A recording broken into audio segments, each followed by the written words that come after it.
So what I'm going to do is talk about work that we've been doing, particularly around the Open Learning Network and where it's sort of leading our ideas. And as this is a technology coffee morning, I want to end up looking at some of the infrastructure and technology stuff that we're working on and the ideas there. So I think this is a presentation in 99 slides. The last one I did on a similar subject was a presentation in 3 slides. So I felt I wanted to put in various sort of indicators of the things that we've been doing. So hopefully it will run fairly quickly for so many slides. And I also want to do it in sort of different stages about the research we've been doing, fellowships, and the technology angle we're trying to use to draw it all together.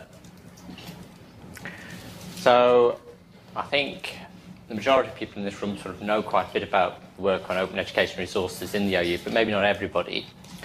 And OLnet in particular, the Open Learning Network, is a project that we've got looking at the research. It's looking at how can we understand what's going on in the world around educational resources and draw it all together. So we've got OLnet.org, our sort of project site, and we've been running for 3 years. We will run for 3 years, and we've been running for just over 2 at the moment. So we kicked off at the beginning of 2009, and we've had a range of sort of activities around fellowships, which are indicated up here, but also doing research projects, presenting our information, working with a lot of partners around the world, and a parallel line. As I say, I'm going to come back to sort of the technology aspect of developing an infrastructure to try and help us work in partnership with KMI. So we've got these angles of research. We are a research project. We are trying to understand the world. We're trying to understand this very strange world of open education resources. We've got a particular mechanism of fellowships, and we've got 2 of our OLnet fellows in the room, Robin Muldoon and Susan D'Antoni, who've joined us just very recently. And I think we're up to 27 fellowships in all. And infrastructure. And so right from the start, we had these sort of 3 things going on, that we're carrying out research projects. So we've got research fellows who we employ, we've got research that we carry out in partnership with other people in other parts of the world, and we've got the fellowship angle, and we've got the infrastructure. And it's proved to be quite a good split of activity. So I said that previously I'd done this in 3 slides. This was one of the 3 slides. So this is the rest of the talk in a nutshell. That we've been finding things from the work with our fellows. We've been carrying out research projects, producing some classic style publications, some more adventurous style publications as well. And we've been building an infrastructure. So the research. Well, we didn't start from scratch. I think it's really important to realise this, that there's a huge foundation in understanding how the open education resource world can operate, because we've done it. OpenLearn, Andy is Director of OpenLearn here. In OpenLearn, we gained a lot of experience in what it meant to try and operate openly. We also flagged up to the rest of the world, I think, a particular angle that this is something to worry about. It's not straightforward to go from operating in one way to operating in another way. There's a big sort of change implied by it, and there's huge opportunities. And we were fairly unique, if that's the right way to put it, which it isn't. So we were unusual in having a research strand. And looking at the way in which the work on open education resources impacted on us, one aspect of that, drawing out benefits. And this has continues to be a sort of big marker for other people in the open educational resource field, sort of how does becoming open affect an organisation? And we've probably done more of looking at ourselves and sort of trying to work out directions than many others in the world. And we also did carry out a research strand on the effect on learners, how learners behave, flagging up opportunities for social learning, flagging up the way in which people are driven by different motivations. And that very much carries forward in research that we're still doing. We've got a partner in OLnet, Carnegie Mellon University, and they had a similar sort of unusual aspect in the way that they were looking at the work that they were doing. They have the Open Learning Initiative, which is about developing things like statistics courses, but other science-based courses. And they take a learning sciences approach to how they are operating. So again, we're sort of match made with the other people who are doing research to produce the OLnet project. Since then, I think there's been an explosion of interest in the educational technology field and the field of other people working in education in open education resources. So you now get specially issued journals about open educational resources, you get publications about open education resources. So there's a lot of continuing interest in how open education resources can have impact.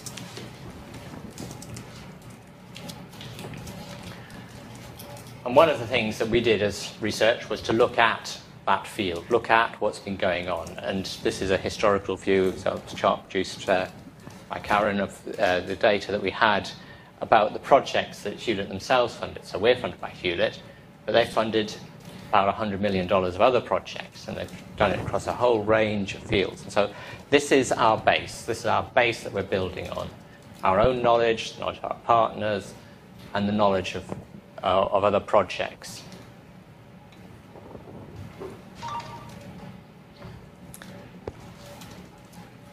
So for our own research, and this is a view of the work that Peter McAndrew, one of our researchers, is doing, we've been carrying out lots of different sets of studies looking at participation in this case and looking at the impact of activities around the world.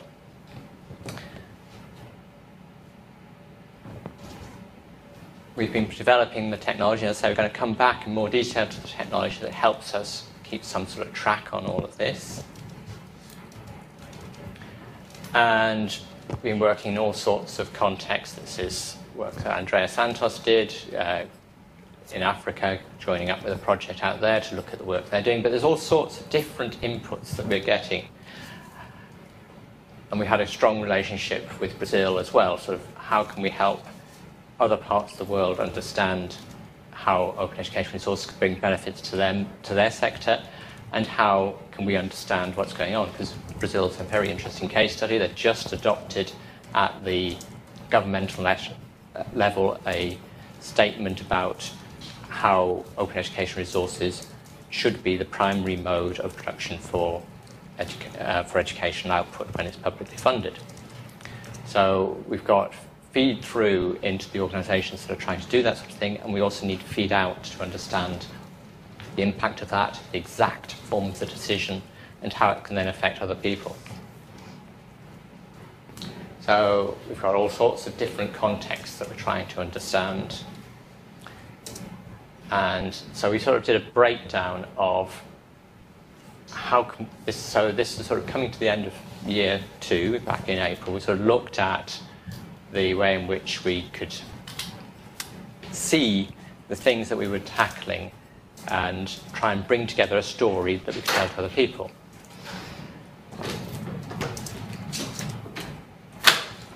So we carried out some discipline-based studies as well, so we can go down in depth and try and support particular areas. And this is work of Tina Wilson looking at working computer science area, information area.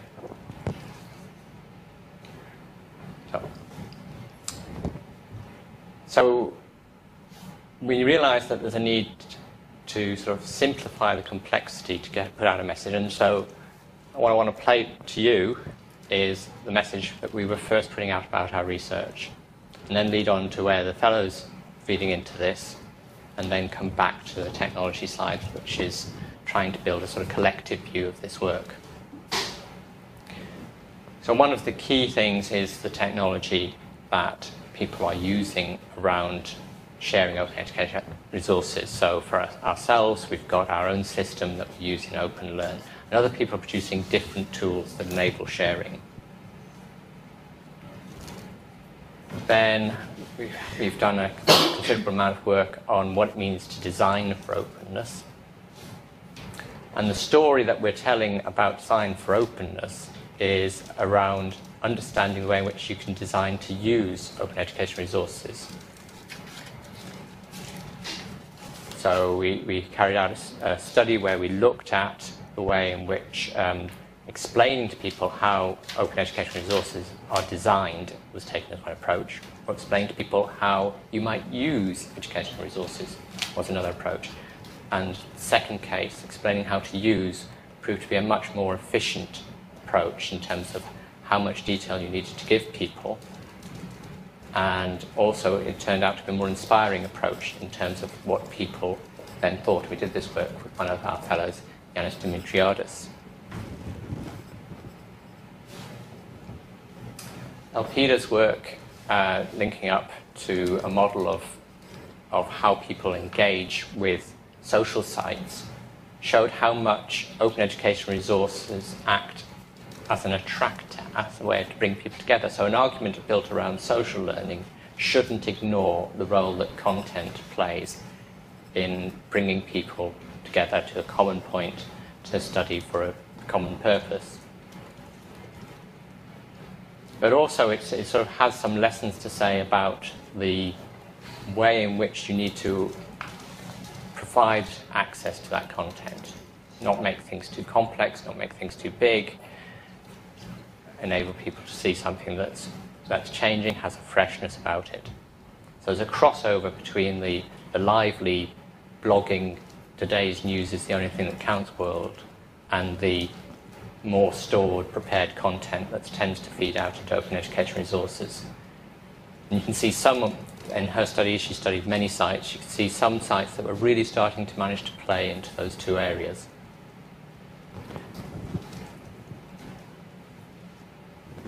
And alongside that, there's the ways people are adopting it. So in OpenLearn itself, we've got things like the statement of activity that encourage people. Peer-to-peer university has now started to operate, and we've carried out some research on what happens on peer-to-peer university, where they are offering cohorts the chance to do a contained study for a period of time, supported by volunteers. Everything is voluntary in that whole system. And the Open Learning Initiative is also carrying out some studies about ways in which it can transfer the use of its OER into new contexts, into community colleges, into other places where people learn. And we're working with several European projects as well. OpenSE is an example where we're offering project-based courses built around open education resources. And all the time we're studying these, trying to understand what lessons transfer.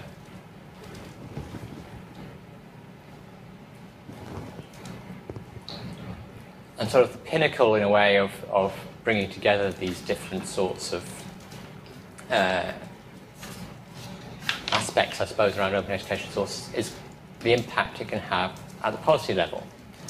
And there was an amazing impact from my point of view in that through advocacy work by the Hewlett Foundation, and then through the change in administration that happened in the new government, there's now this wonderfully named TAACCCTG program,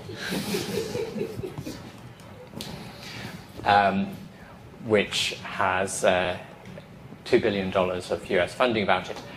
And the fascinating thing about this particular program is it's all about addressing the impact of credit crunch, ensuring employment, and the people in the Department of Education had the foresight and intelligence to add some little rider in there that everything that happens in this program has to be open.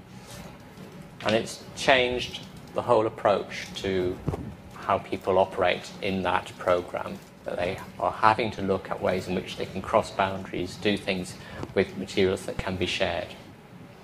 We've got a potential sort of a big impact coming out of the work on openness and feeding into policy. And for us, that's had a direct impact as well. So we've got the new project, Bridge to Success, with funding from the Next Generation Learning Programme, with money behind it from Hewlett and Gates Foundations.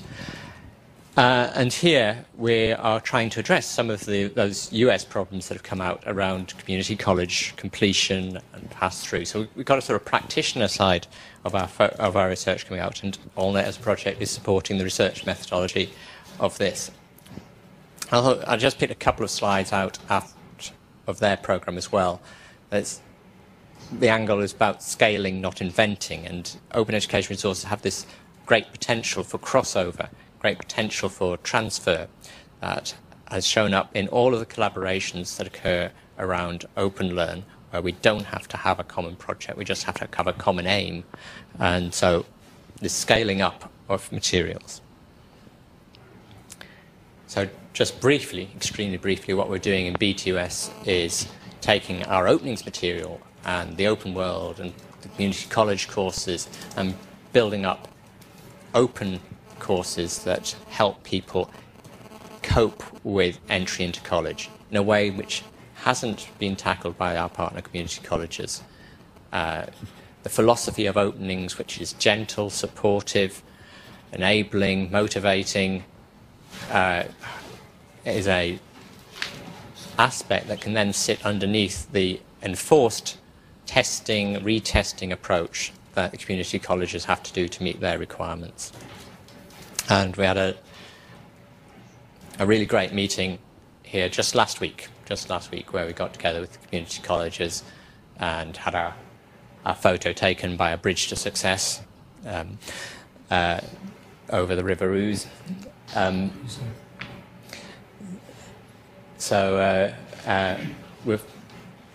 We can see, again, sort of just by, well, not just because it's not too, I don't want to underplay the step it takes, but by making our openings courses openly available to the world, we've got an influence into particular partners, and it can scale beyond those partners.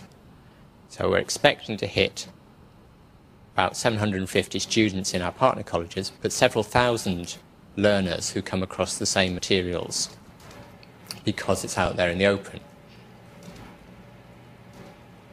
So as I say, we can split things up into factors. I can do some presentations like this. I can explain the connection, but we've got quite a big challenge here. We've got lots of different things feeding in.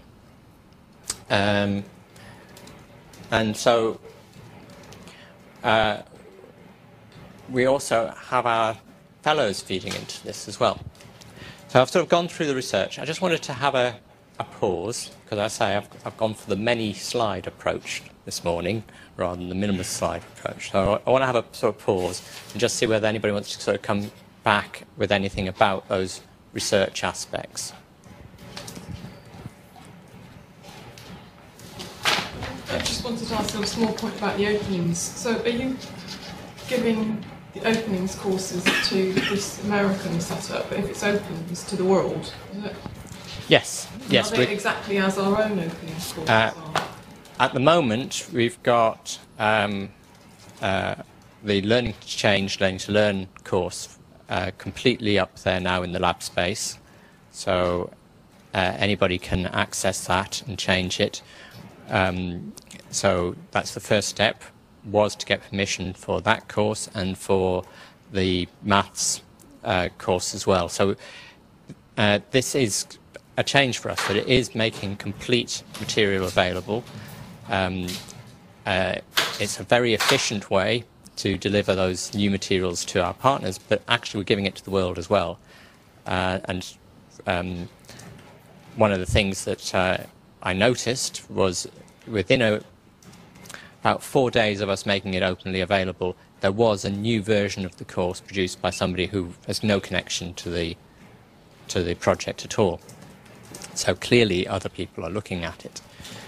What we're then doing are, in the open again, we're refining that Learning to Change course into a Learning to Learn one. And that again will be openly available. So yes, we are giving our openings courses, or those two openings courses, to the world. And I think that's a very important step. It's certainly, what we do does make us worry about the impact on our own learners as well. But our record so far is pretty good on having had a positive impact, just in terms of recruitment as well as in terms of learning. So those courses are still available to OU students in the normal way that they used to be, the maths and the... Yes. Oh, yes. I mean, openings courses are relatively low-cost courses. Yeah. And what you're paying for is the support that enables you to get through it.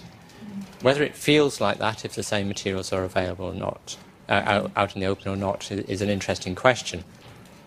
We also believe that there is a useful path through that material by motivated students who are not tutored. And in our partner colleges, they're going to try different models. So Anne Arundel Community College is probably going to try sort of a lab-based tutoring, very light touch.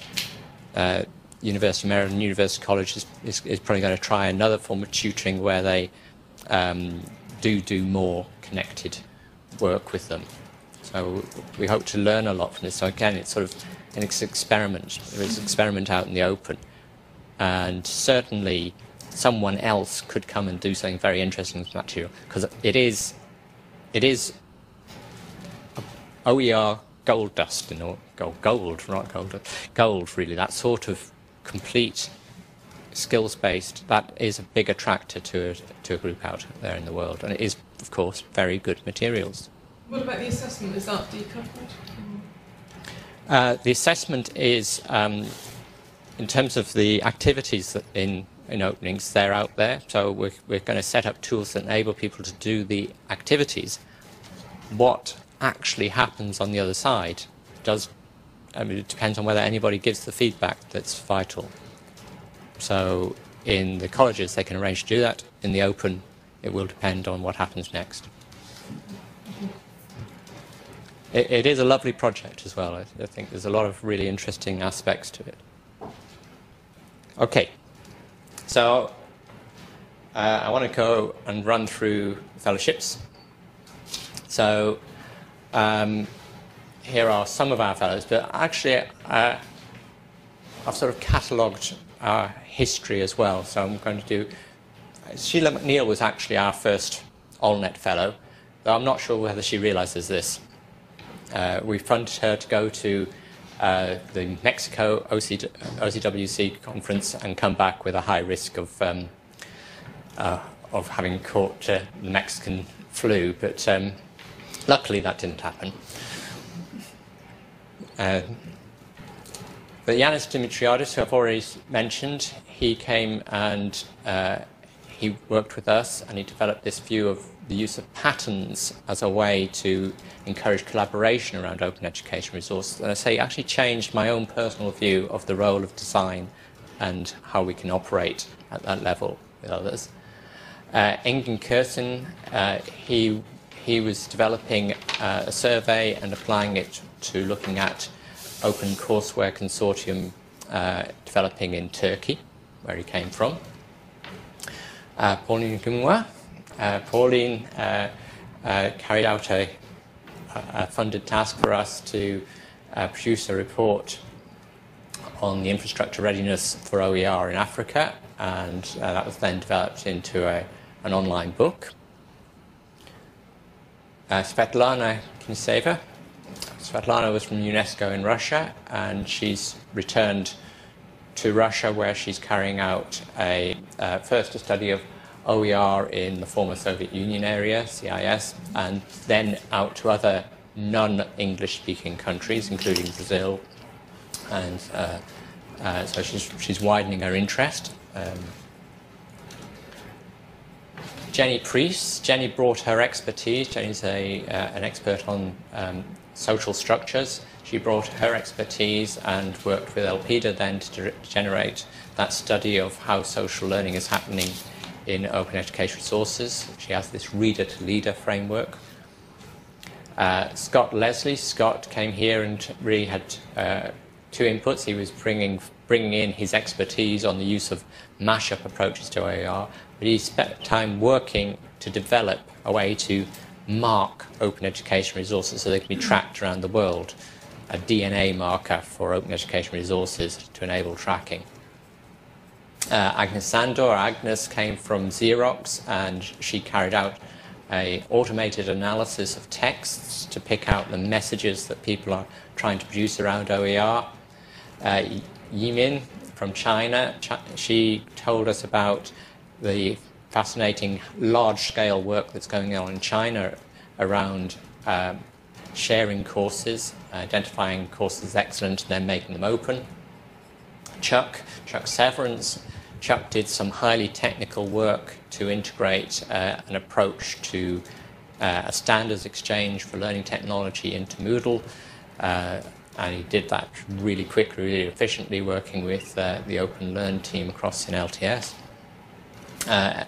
Elspeth Sorensen, she brought her research in creativity and applied it to looking at how openness encourages creativity, and a special issue of a journal is a likely result of that. Kathy Castley. Kathy came here and worked on an approach to mapping the field, which is being carried forward into the work that Susan's doing as well as she arrives as a fellow, trying to understand this field of OER. And then we had some joint fellowships with Tessa. So this is looking at the African context, fascinating again, African context of what's happening as teacher education OERs are influencing different countries. And that's going to lead to a joint presentation at a conference in Africa this summer. Murilo Mendonça from Brazil. His little graphic there is showing how Europe fits into just one tiny corner of Brazil, really, and as a massive country, how open education resources can have an influence. He's done some very interesting ways of taking open learn, and as I mentioned earlier, Brazil's got interesting policy decisions that are undergoing at the moment. Marcelo Mania and Jose Infidel. Marcelo's from the UOC, the Open University of Catalonia, and Jose from the UNED, the National Distance Education University, and they're both so that they're in a sense rivals in Spain, but joined by interest in open education resources and how they can change the way their students learn. So they're working directly with their own students.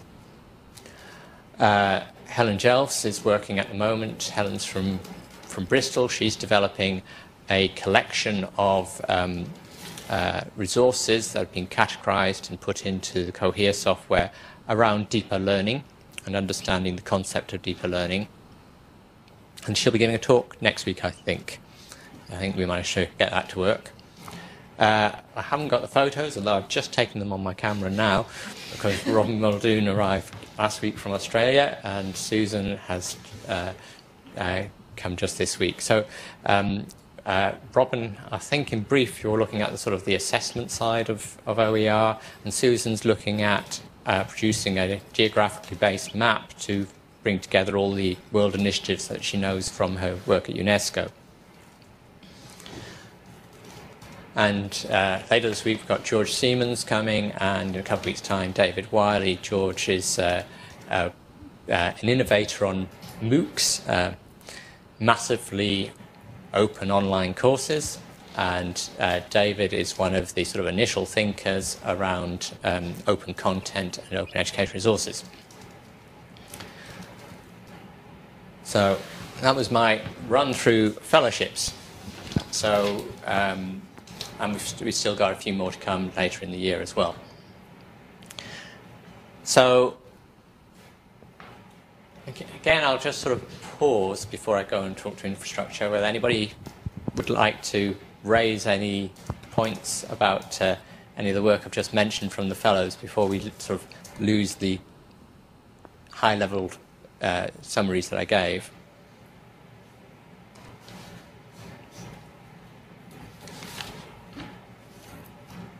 Okay, so what I want to have done at this point is hopefully flagged up some really interesting things that are going on, but also revealed some of, there's so much that we need to try and tell people about. And so we've got a challenge on how to do this. So the technology bit of the Technology Coffee Morning starts to come in now. And talk about the evidence hub we're building. And this also links back to that work that Kathy came and did in December, where we did some sort of planning of what would it mean to draw some maps for everybody. And we looked at various sort of different representations that we've used, ways we show people ideas, geographical maps, activity theory maps, concept maps, cartoon maps, diagrams, connections through where people link to each other, tables of actions, these last few coming out of work that Hewlett has done, way to sort of try and draw problem spaces. And this is a comment that Tim O'Reilly, who's credited by some with the founding of Web 2.0, made at a talk on OER, which is sort of to remember that the map is not the territory. And so we're actually trying to draw these pictures. Maybe we're not doing anybody a full service. Instead, we need to give a chance for people to get involved with sharing evidence. And so when we did that work looking at all those grantee reports that I referred to a little bit earlier, we felt that the work we did greatly increased our knowledge of the field, enabled us to say something useful to the rest of the field, but left us in a position where how do we get the message shared? How do we involve others in trying to spot what it is that is happening in the OER world? So we've came up, and Simon Buckingham and his team in KMI, who are part of the OLnet project, are key movers in this, came up with the idea that we should have a hub where we can bring together evidence. And so we're working on this at the moment. This is, in a sense, attempt one, which is the Cohere software, which has been developed over a few years, where you can place together all sorts of bits of information and it automatically links it. This is a great research tool. So the researchers carrying out the work use this tool, and this is an interlinking of lots of reports. As far as the rest of the world is concerned, it enables me to put a pretty picture up, and you have to kind of trust that there's some sense behind it. So the work we did with Kathy sort of ended up with sort of what are the characteristics we want to do. We want to provide a service that's needed. We want to do it for the people who care about OER, so expect some effort from people, but not a huge amount. We want it to be dynamic, otherwise we end up drawing a picture that shows the world in 2011.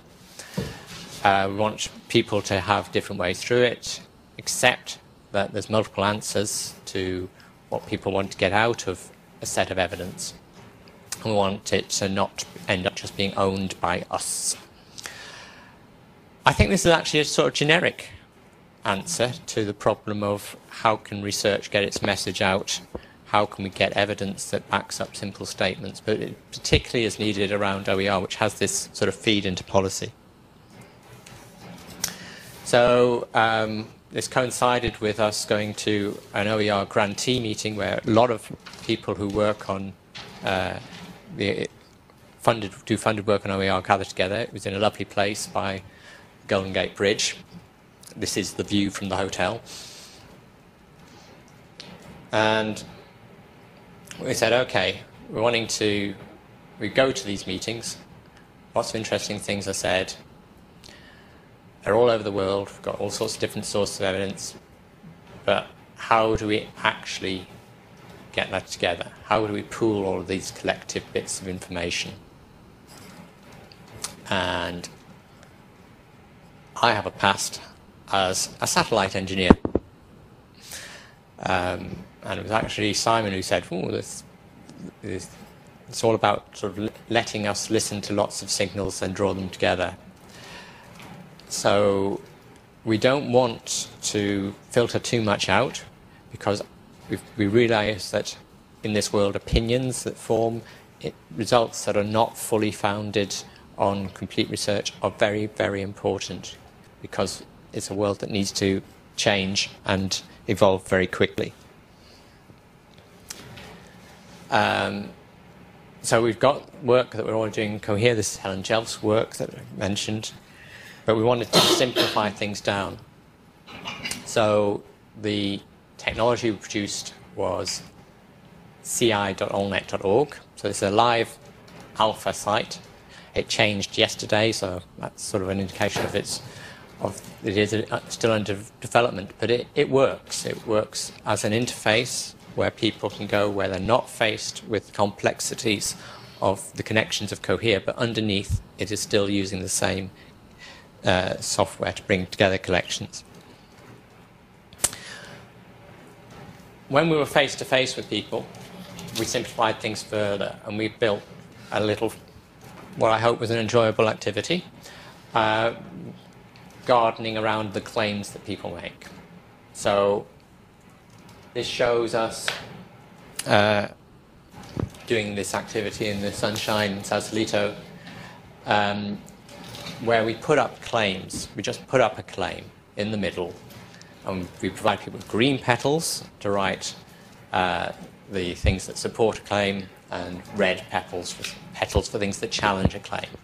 So this is sort of the essence of what we then want our software to do, to enable us to bring together bits of evidence that challenge or support. So people went around making points plus or minus, and we ended up with pictures like this. Now, this was a really good exercise for us. It actually started to show different views that people had, the different evidence that people had. It was a bit too brief, because we'd love to be able to track some of these points that people made further back. Occasionally people put in a URL that enabled us to do this. And so on the software side, we're developing software that can help us handle these challenges that people want to say. So this is where I go off and see whether I can use the live site. So ci.olnet.org gives you this, the evidence hub, and we're doing various things about it. So one thing is we're using it to track the organizations and projects involved, and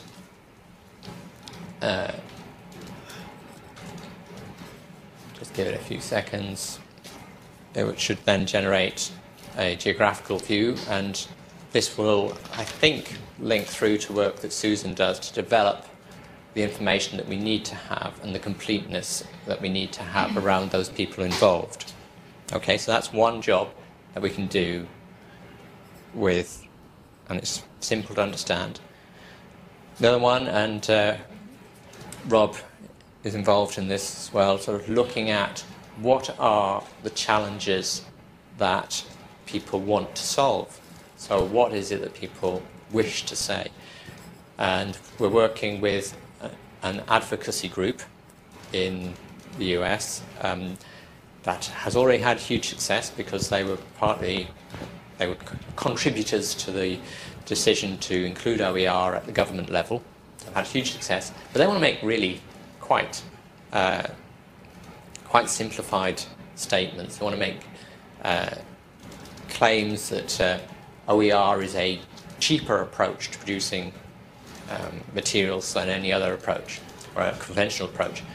And really that's a claim that they need to make in simple terms, but you've got plus and minuses. In some cases it's going to be cheaper, in some cases isn't. So you need to have behind it the evidence that then supports this. So we then can lead through proposed solutions through into sets of evidence. And I should have worked out a bit earlier what's the best one to click on. So I'll just choose the top one of those. It looks like it's a brand new one. But essentially, we add bits of evidence that then you can see linking around it. Just flip up to the screen.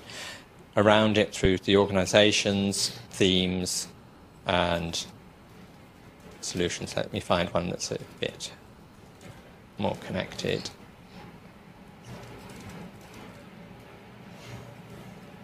Rob, would you select a favourite? Well, these ones at the top are ones that I put in, so there's a bit of detail in those. Okay, so